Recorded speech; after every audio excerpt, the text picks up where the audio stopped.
सोचो एक ऐसी दुनिया जहां सब कुछ उल्टा है, ऊपर नीचे दायां बायां। मैटर की जगह है उसका उल्टा एंटी मैटर। सुनने में साइंस फिक्शन जैसा लगता है, पर एंटी मैटर असली है। एंटी मैटर एंटी पार्टिकल्स से बनता है। ये एंटी पार्टिकल्स बिल्कुल वैसा ही होते हैं जैसे पार्टिकल्स जिनसे हमारी दुनिया बनी है, बस इनका चार्ज उल्टा होता है। समझो ऐसे इलेक्ट्रॉन का नेगेटिव चार्ज होता है, उसका उल्टा पॉजिट्रॉन, वजन में सेम पर चार्ज में पॉजिटिव।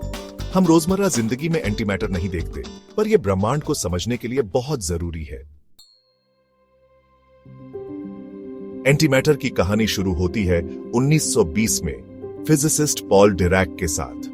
वो ऐसे इक्वेशंस पे काम कर रहे थे जो क्वांटम मैकेनिक्स और आइंस्टाइन के स्पेशल रिलेटिविटी थ्योरी को मिलाते थे। डिरैक के इक्वेशंस ने एक अजीब चीज प्रेडिक्ट की, नेगेटिव एनर्जी वाले पार्टिकल्स। उस समय यह नामुमकिन लगता था, किसी चीज की एनर्जी जीरो से कम कैसे हो सकती है। डिराक को समझ आया कि ये नेगेटिव एनर्जी असल में एंटी पार्टिकल्स हैं। इन एंटी पार्टिकल्स का चार्ज उल्टा होगा पर वजन सेम होगा। 1930 में कार्ल एंडरसन ने डिराक की बात सही साबित की। कॉस्मिक रेस पढ़ते हुए उन्हें पॉजिट्रॉन मिला। ये खोज ब्रह्मांड को समझने में एक बड़ा मोड़ साबित हुई। एंटी मैटर बहुत ही मायावी होता है। जब एंटी मैटर और मैटर मिलते हैं तो दोनों फट से गायब हो जाते हैं और ढेर सारी एनर्जी निकलती है। यह सबसे ज्यादा एनर्जी देने वाला प्रोसेस है जो साइंस जानती है। एंटी मैटर के गुण मैटर जैसे ही होते हैं, जैसे एंटी प्रोटॉन प्रोटॉन जैसा ही होता है, बस नेगेटिव चार्ज के साथ। हाइड्रोजन का उल्टा एंटी हाइड्रोजन लैब में बनाया जा चुका है, पर कुछ सेकंड के लिए ही। मैटर और एंटी मैटर में यह समानता अजीब और दिलचस्प दोनों है। यह ब्रह्मांड के बारे में बड़े सवाल खड़े करता है कि आखिर मैटर ज्यादा क्यों है। मैटर एंटी मैटर का मिलना सिर्फ विनाश नहीं, सृजन भी है। जब पार्टिकल और उसका एंटी पार्टिकल मिलते हैं तो फोटॉन के रूप में एनर्जी निकलती है, जो कि प्रकाश के कण होते हैं। उल्टा एनर्जी से मैटर और एंटी मैटर के जोड़े बन सकते हैं। यह प्रक्रिया बिग बैंग या ब्लैक होल के पास नेचुरली होती है। विनाश और सृजन का बैलेंस जरूरी है। माना जाता है कि बिग बैंग में बराबर मैटर और एंटी मैटर बने थे, पर किसी वजह से मैटर थोड़ा ज्यादा बच गया, जिससे आज का ब्रह्मांड बना। भाग 5, एंटी मैटर का महत्व, ब्रह्मांड के राज खोलना।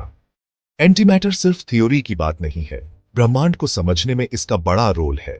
एंटी मैटर पाकर हम कॉस्मोलॉजी और पार्टिकल फिजिक्स के बड़े रहस्यों को सुलझा सकते हैं। जैसे गायब एंटी मैटर का रहस्य फिजिक्स का एक बड़ा अनसुलझा सवाल है। यह समझना कि मैटर एंटी मैटर में असंतुलन क्यों है, प्रकृति के नियमों पर रोशनी डाल सकता है। एंटी मैटर न्यूट्रॉन स्टार और ब्लैक होल के पास के माहौल को समझने की कुंजी भी है। माना जाता है कि इन जगहों पर एंटी मैटर ज्यादा है और इन्हें पियाश कर हम ग्रेविटी और ब्रह्मांड के विकास को समझ सकते हैं। भाग 6, एंटी मैटर की शक्ति का उपयोग, दवाई से लेकर ऊर्जा तक। एंटी मैटर के यूनिक गुण इसे टेक्नोलॉजी के लिए बहुत उपयोगी बनाते हैं। शुरुआती दौर में ही सही, पर यह कई क्षेत्रों में क्रांति ला सकते हैं। मेडिसिन में पॉजिट्रॉन एमिशन टोमोग्राफी या पीईटी स्कैन में एंटी मैटर इस्तेमाल हो रहा है। यह स्कैन शरीर के अंदर की तस्वीरें बनाने के लिए पॉजिट्रॉन का यूज करते हैं, जिससे डॉक्टर कई बीमारियों का पता लगा सकते हैं। एनर्जी के सोर्स के रूप में भी एंटी मैटर में बहुत दम है। मैटर और एंटी मैटर के मिलने से बहुत ज्यादा एनर्जी निकलती है, किसी भी और प्रक्रिया से कहीं ज्यादा। पर इस एनर्जी का सुरक्षित और सही इस्तेमाल करना अभी भी एक चुनौती है। भाग 7, साइंस फिक्शन में एंटी मैटर संभावनाओं की खोज। एंटी मैटर ने हमेशा साइंस फिक्शन लेखकों को आकर्षित किया है। स्टारशिप चलाने से लेकर खतरनाक हथियार बनाने तक एंटी मैटर साइंस फिक्शन का हिस्सा रहा है। स्टार ट्रेक में enterprise starship matter anti matter engine से चलती है, जिससे वो प्रकाश से तेज चलती है। ऐसा इंजन अभी सिर्फ थ्योरी में है, पर यह एंटी मैटर की क्षमता को दिखाता है। साइंस फिक्शन में एंटी मैटर का चित्रण काल्पनिक हो सकता है, पर यह वैज्ञानिक खोज के लिए प्रेरणा देता है। कल्पना की दुनिया में भी संभावनाओं को तलाश कर हम नए विचार ला सकते हैं और अपनी सोच की सीमाओं को आगे बढ़ा सकते हैं। भाग 8, अनसुलझे रहस्य, एंटी मैटर के अनसुलझे रहस्य। सालों की रिसर्च के बाद भी एंटी मैटर में कई रहस्य छुपे हैं। सबसे बड़ा सवाल यह है कि ब्रह्मांड में एंटी मैटर से ज्यादा मैटर क्यों है। ये असंतुलन, जिसे बारियोजेनेसिस कहते हैं, कॉस्मोलॉजी का एक बड़ा सवाल है। एक और रहस्य है एंटीमैटर पर ग्रेविटी का असर। माना जाता है कि एंटीमैटर पर ग्रेविटी का असर मैटर जैसा ही होता है, पर यह अभी तक प्रयोगों से साबित नहीं हुआ है। एंटीमैटर का अध्ययन अनजान में एक सफर है। हर नई खोज नए सवाल लाती है, जो हमें ब्रह्मांड के मूल ढांचे को और गहराई से समझने के लिए प्रेरित करती है। भाग 9, संभावनाओं का ब्रह्मांड, एंटीमैटर और ब्रह्मांड में हमारी जगह।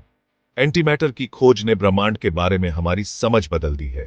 इसने एक छुपी हुई दुनिया का खुलासा किया है, जहां पार्टिकल और एंटी पार्टिकल सृजन और विनाश के नाजुक खेल में लगे हैं। एंटीमैटर अभी भी रहस्य से घिरा है, पर यह ब्रह्मांड के काम करने के तरीके की झलक देता है। यह हमें याद दिलाता है कि ब्रह्मांड हमारी कल्पना से कहीं ज्यादा अजीब और अद्भुत है। जैसे जैसे हम एंटीमैटर के बारे में और जानेंगे, हम ब्रह्मांड के और राज खोलेंगे, और नई खोजें हमारी ब्रह्मांड में जगह की समझ को और बेहतर बनाएंगी।